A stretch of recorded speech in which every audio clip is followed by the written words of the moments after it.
여러분들 이제 골칫거리 다가구 팔 수 있게 생겼습니다.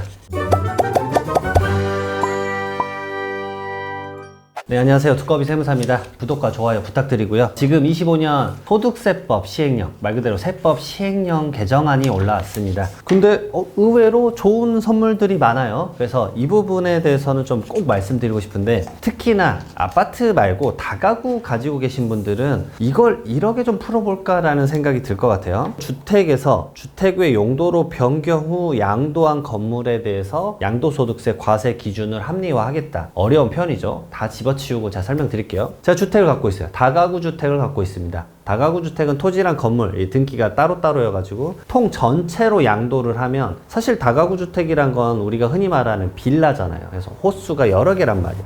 하지만 이 전체를 묶어서 팔면 1세대 1주택으로 봐주겠다라는 게 세법의 그 취지입니다. 말 그대로 이제 다세대 주택은 이거랑 구분이 되죠. 호별로 등기가 돼 있어요. 101호, 102호, 103호, 104호 뭐 이런 식으로. 그래서 호별로 대지권이 설정돼 있죠. 하지만 다가구는 토지 등기 따로, 건물 등기 따로입니다. 그래서 이 전체를 일시적으로 한 번에 일괄해서 양도라면 1세대 1주택자로 봐주는 게 있었어요. 그래서 예전에는 이렇게 많이 했습니다. 주택 상태예요. 근데 개발업자에게 이제 이걸 파는 거예요. 개발업자가 나 이거 사서 나 여기다 상가 지으렵니다. 그러면은 주택 상태에서 계약서 쓰고 잔금 치르기 전에 용도 변경을 흔하게 해줬단 말이에요.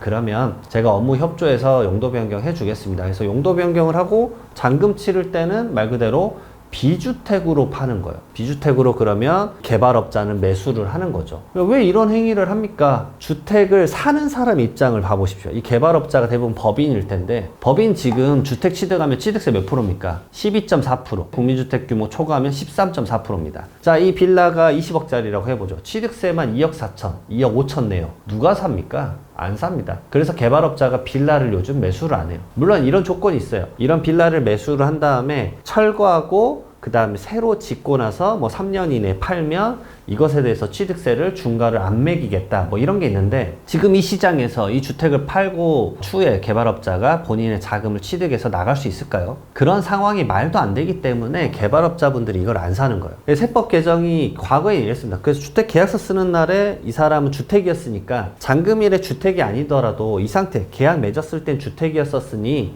비과세는 연달아서 쭉 해가지고 비과세 봐주고, 그 다음에 개발업자는 이 시점에 사니까 취득세, 비주택으로 취득하니까 취득세, 일반 취득세, 매매 취득세 얼마예요? 4.6% 내고 끝내자. 윈윈이었단 말이에요. 근데 이게 갑자기 바뀝니다. 계약일로 보는 게 어딨어. 무조건 잔금일이지. 그러면 무슨 일이 펼쳐져요? 용도를 변경하면 이 매수자인 개발업자는 취득세 중과를 피할 수 있죠. 일반적인 매매 취득세 4.6%를 내요. 근데 무슨 일이 생겨요? 매도자는 주택을 판 게 아닙니다, 여러분. 주택을 판 게 아니라 뭘 판 거죠? 비주택을 판 거예요. 비과세가 날아갑니다. 세금 몇 억이 날아간다고. 그걸 과연 누가 실천합니까? 빌라를 비주택으로 팔았을 때랑 주택으로 팔았을 때 적어도 5억에서 10억씩 차이 날 겁니다. 그러면 절대 이 거래가 형성될 수가 없는 거예요. 예전처럼 둘 다 윈윈을 할 수 있으면 좋은데, 이거는 누구나 무조건 한 측은 손해를 봐야 돼요. 그래서 제가 아직도 기억나는 게, 예전에 한남동에 좀 큰 다가구 주택 가지고 계신 분이 있었는데, 건설업자가 살려고 왔는데 건설업자는 취득세를 몇십억을 내야 되고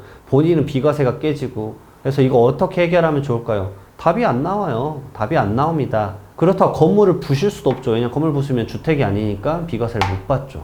이런 상황이 막 펼쳐지는 겁니다. 그래서 그런 것들을 이게 진짜 과세 기준이 합리적이지 않구나 해가지고 어떻게 신설이 됐냐, 매매 계약에 따라서 주택에서 상가 등 주택 외의 용도로 변경한 경우에는 매매 계약일에 주택이었으니까 주택을 똑같이 과거로 다시 회계한 겁니다. 주택으로 봐주고, 취득한 사람 주택 외로 취득하니까 일반 매매 취득세 내고, 결국은 윈윈해서 주택에 대한 개발 사업 좀 해라. 말 그대로 좀 활성화 좀 이룩해라. 그리고 주택도 좀 팔 수 있게 해라. 라고 한 겁니다. 그래서 제가 봤을 때 제 고객 중에도 꽤 많은데, 이 골칫거리 다가구가 엄청 많았었단 말이에요. 이런 걸로 좀 이 거래가 활성화되지 않을까라는 생각이 듭니다. 개인적으로 좋은 의도인 것 같아요. 근데 여러분들 하나 알아두실 게, 시행일 이후 매매계약을 체결하여 양도하는 분부터 적용입니다. 이 시행령 개정안이 나온 거예요, 여러분. 제발 이런 거 놓치지 마세요. 지금 시행안 개정안이 나왔고, 이게 국무회의 거쳐서 공포하는 시점이 언제다? 한 달이나 남았습니다. 무려 2월 말쯤에 대부분 공포를 해요. 그러니까 영시행이 아직 시작되지 않았고 시행일 시점도 알려주지 않았습니다.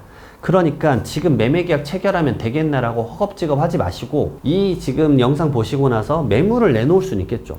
그래서 매수자가 왔어요. 기존부터 얘기 나누던 매수자도 있었어. 전화했더니 이번에 세법이 바뀌었다. 이렇게 가자. 그래서 매매계약을 당장 계약서를 지금 써버려요. 어떻게 되죠? 망하죠, 망해. 왜냐하면 부동산 실거래법상 계약하고 나서 30일 이내에 실거래가 신고를 해야 되잖아요. 그러니까 계약서는 우리가 좀만 지켜보고 말 그대로 시행령이 어떻게 완전하게 되는지를 살펴보고 그 다음에 계약서를 쓰자라고 해야죠. 대부분 2월 말이나 그때 세제 관련돼서 개편안이 정말 됐는지, 그리고 이 안대로 됐는지. 개정안이 바뀔 수도 있어요, 여러분. 내용이 그대로 된다라고 생각하시는 분들이 있는데 전혀 그렇지 않습니다. 자, 그러면 이것에 대해서 세법 판단 명확하게 한 다음에 우리 3월 초에 아니면 3월 중순에 계약서를 쓰자. 그렇게 진행을 하셔야 되는 거예요. 세제 판단 다 해보고 아는 세무사 통해서 이런 게 맞는지 검토를 다 해보고 나서 진행을 제발 그때 하셔라 라고 말씀드립니다. 몇 억이 날아가는데 그 한 달 반 이거 못 기다리시면 안 되겠죠. 무조건 꼭 챙기셔야 돼요. 다가구는 가액이 높기 때문에 이런 것들 꼭 챙기셔야 됩니다. 자, 그 다음에 연달아 가지고 같이 개정된 것 중에 하나를 말씀을 드릴게요. 토지랑 건물을 일괄 취득하거나 일괄 양도할 때 안분을 하게 돼 있습니다. 일괄 취득하거나 양도할 때 안분 계산을 적용하게 됐어요. 그 안분 계산은 뭐냐면 이 가액이 각각 불투명하잖아요. 여러분들 혹시나 아직도 이 다가구 주택 30억에 사는데 그냥 계약서에 30억 쓰시나요? 빌딩을 사시는데 토지 건물 사는데 그냥 30억 쓰세요? 그러면 안 돼요, 여러분들.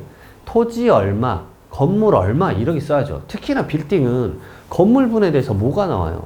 부가가치세가 발생할 수 있습니다. 내가 포괄적 양수도 하지 않는 이상에는 이 부가가치세가 얼마인지 당연히 측정하셔서 진행을 하셔야 돼요. 정말 중요한 겁니다. 그래서 토지, 건물 등 가액이 불분명한 경우에는 이 매매계약서상 구분된 금액이 뭐 기준시가로 안분을 하거나 감정평가로 안분하거나 그것에 30% 범위 벗어나면 인정을 안 해줘요. 그런 안분 계산이 있습니다. 이걸 적용하지 않고 구분된 건물, 토지랑 건물의 가액을 인정하는 사유를 또 추가를 해주는 거예요.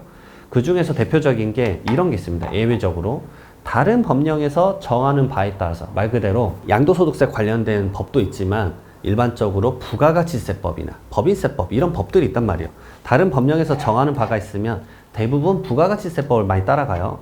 이 바에 따라서 토지와 건물의 가액을 구분할 수 있다. 그러면 이걸로 안분 계산을 적용하자. 그리고 토지와 건물을 함께 취득한 다음에 이럴 수 있죠. 나는 이게 이 토지에 신축을 하기 위해서 사는 거야 라고 할 수 있습니다. 그러면 건물 등을 바로 철거할 수 있겠죠. 그러면 건물을 철거하고 토지만 사용하는 경우, 그러면 이거를 전부 다 토지가액에 얹게 되어 있거든요.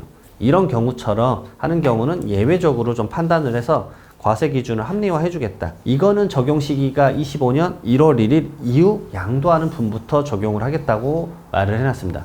이렇게 적용 시기가 각각 다를 수 있다는 것들 항상 참고를 좀 하셨으면 좋겠어요. 제가 봤을 때 지금 다가구로 고민하시는 분들 이제 양도할 때 시점이나 이런 것들 다 달라졌다. 그리고 혹시나 지금 이미 계약서를 쓰신 분들 이걸 계약을 어떻게 다시 좀 미룰 수 있을까? 매도자, 매수자가 점점 두 분이 더 좋은 상황으로 갈 수 있게끔 제작성을 한다거나 이런 고민들을 꼭 한번 해보셨으면 좋겠습니다. 영상 도움되셨으면 구독과 좋아요 부탁드리고요. 다음에 또 다른 영상에서 뵙도록 하겠습니다. 감사합니다.